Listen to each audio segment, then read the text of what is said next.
जय माता दी दोस्तों, जय माँ काली। स्वागत करते हैं आपके अपने यूट्यूब चैनल काली माँ की बेटी में।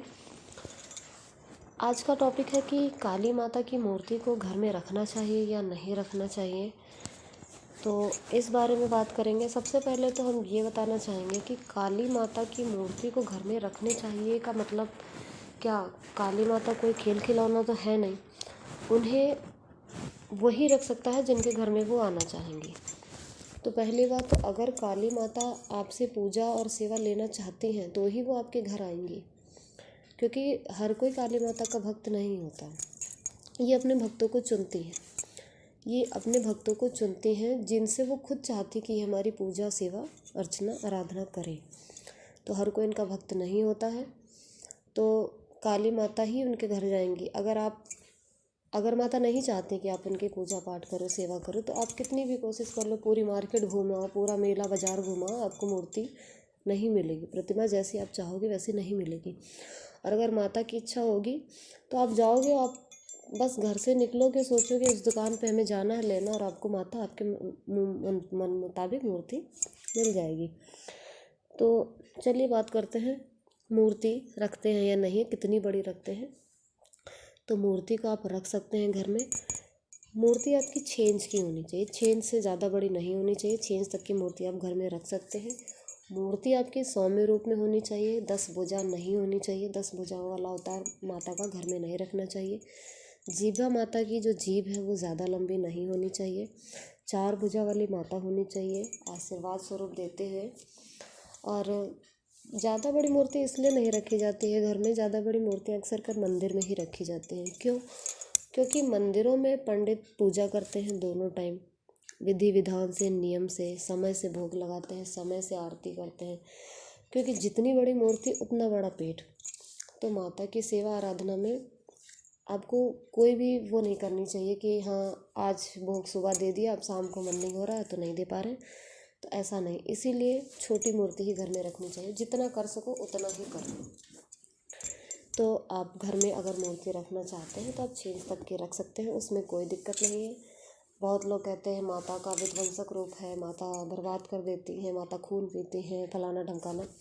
ऐसा कुछ भी नहीं है। पहली बात तो आज तक किसी कथा में, पौराणिक कथा में, ग्रंथ में या किसी कहानी में किसी ने सुना है कि काली माता ने किसी भक्त का खून चूस लिया हो, या किसी भगत का खून चूस लिया हो, या किसी बच्चे का अपने खून निकाल लिया हो? ऐसा कुछ भी नहीं। माता काली ने तो अवतार ही ऐसा भयानक अपने बच्चों को बचाने के लिए लिया था। क्यों? राक्षसों को मारने के लिए लिया था ना, भक्तों को या बच्चों को मारने के लिए थोड़ी ना लिया था। तो उन्हें बदनाम ना करें। पूजा पाठ करनी है तो करें, ना करनी है तो ना करें, पर उनको ऐसे फालतू की बातें करके बदनाम ना करें। क्योंकि माँ अपने बच्चों का कभी बुरा नहीं करती। मैं खुद पूजा करती हूँ काली माता की। 6 इंच तक की मूर्ति हमारे घर में भी है, हम पूजा करते हैं, सुबह शाम करते हैं।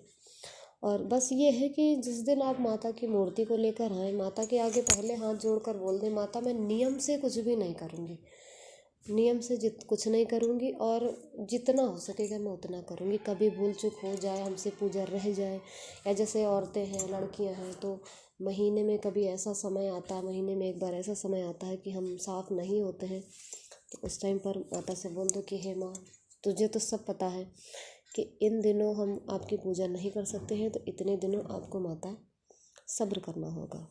और हम अपने दम पर आपको लेकर आ रहे हैं, तो हमारी जिम्मेदारी, हमारे परिवार में 50 लोग हों, 100 लोग हों, हम उनकी जिम्मेदारी नहीं लेते, हम सिर्फ अपनी जिम्मेदारी लेते हैं। तो हम जब तक साफ़ सुथरे रहेंगे हम आपकी पूजा सेवा करेंगे। जिस दिन हम साफ़ सुथरे नहीं होंगे, तो जब तक साफ़ नहीं हो जाएंगे तब तक आपको माता इंतज़ार करना होगा। ये बोलकर आप ले आइए, निश्चिंत होकर पूजा पाठ करिए। आप चाहे तो सरसों के तेल का दीपक जला सकते हैं, चाहे तो तिल के तेल का दीपक जला सकते हैं, चाहे तो घी का जला सकते हैं। सुबह शाम उनकी आरती करिए। भोग में आप लौंग, बतासा, गुड़ है, लौंग है, बतासे है, इलायची है, मिश्री है, चीनी है, फल हैं, जितनी आपकी पेड़ा है, जितने आपकी क्षमता हो हिसाब से आप उन्हें भोग दे सकते हैं। सुबह शाम एक समय आप आरती कर लीजिए, हो सके तो दोनों समय कर लीजिए, सबसे अच्छा। मगर पूजा आपको दोनों टाइम करनी है, दिया आपको दोनों टाइम जलाना है, और जितना हो सके आप करिए। माता का आप बस विकराल रूप घर में मत रखिए, माँ को माँ की तरह से पूजिए। गृहस्थ जीवन में अपना सात्विक तरीके से, तांत्रिक पूजा करने की ज़रूरत नहीं है। तंत्र मंत्र के चक्कर में नहीं पड़ना। गृहस्थ जीवन में पूजिए उन्हें। देखिए, जब आप माता को पालोगे तो आपको शक्तियाँ सिद्धियाँ की ज़रूरत नहीं। माँ आपको मिल गई तो सब कुछ मिल गया। फालतू के चक्करों में पड़ने की कोई ज़रूरत नहीं। और जो ये तंत्र मंत्र के चक्कर में पड़ते हैं, कुछ दिन तो बड़े मज़े लूटते हैं, बाद में इनका बिल्कुल नहीं बंटाधार हो जाता। तो उस चक्कर में ना पड़ो।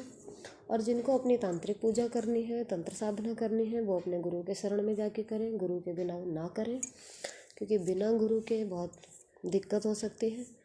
आप अगर गृहस्थ जीवन में सात्विक तरीके से पूजा पाठ कर रहे हैं, माँ रूप में कर रहे हैं, तो उसमें आपके गुरु नहीं भी हैं तो कोई दिक्कत नहीं, बिना गुरु के भी कर सकते हैं।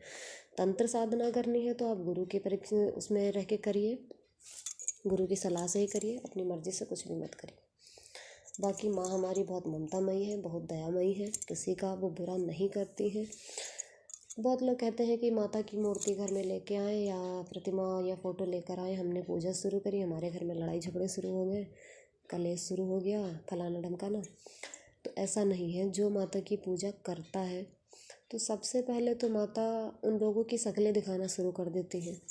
जैसे मान लीजिए आप अपने घर में माता की प्रतिमा, फ़ोटो कुछ भी लेके आए, आप उनसे जुड़ गए, उनकी पूजा करने लगे, तो सबसे पहले तो माता रानी उन्हें आपकी ज़िंदगी से निकाल के फेंकना शुरू करेंगी या उनकी शक्लें दिखाना शुरू करेंगी।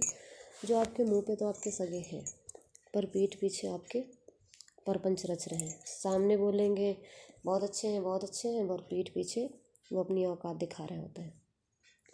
तो सबसे पहले तो उनकी शक्लें दिखाना शुरू कर देती है माता।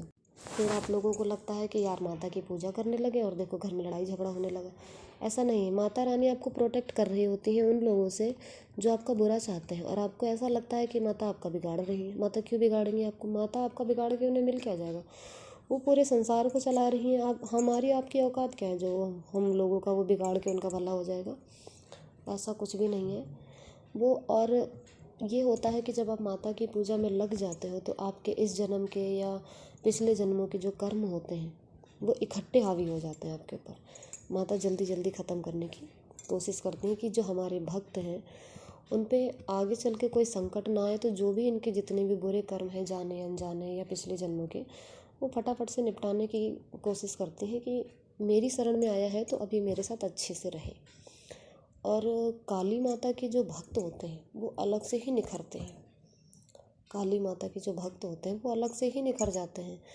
उनको माता बहुत खरे तरीके से निखारती हैं कि मतलब तुम्हारे अंदर जो भी अवगुण थे वो निकाल के फेंक देंगे। तुम्हारे जो बुरे कर्म थे, जाने में अनजाने में जो भी हुए हैं, वो माता रानी जल्दी जल्दी काट देती हैं ताकि तुम अच्छे से रिफ़्रेश होके माता की पूजा में लग सको। तो ये ख्याल अपने दिमाग से निकाल दो कि माता रानी की पूजा घर में नहीं करनी चाहिए। ऐसा कुछ भी नहीं है। माता रानी की पूजा करने से हमारा फ़ायदा ही होता है, नुकसान नहीं होता है। माता काली की पूजा से तो सभी दुखों का चमत्कारिक रूप से अंत होता है, शत्रुओं का नाश हो जाता है। माता काली का पूजन करने से तो जन्म कुंडली में बैठे राहु और केतु भी शांत हो जाते हैं। और पूजा और भक्ति करने वालों को माता सभी तरह से निर्भीक और सुखी बना देती हैं।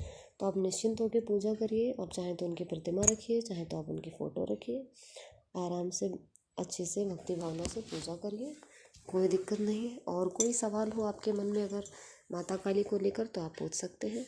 जय माता दी, जय माँ काली। जय माता दी दोस्तों, जय माँ काली। स्वागत करते हैं आपके अपने यूट्यूब चैनल काली माँ की बेटी में।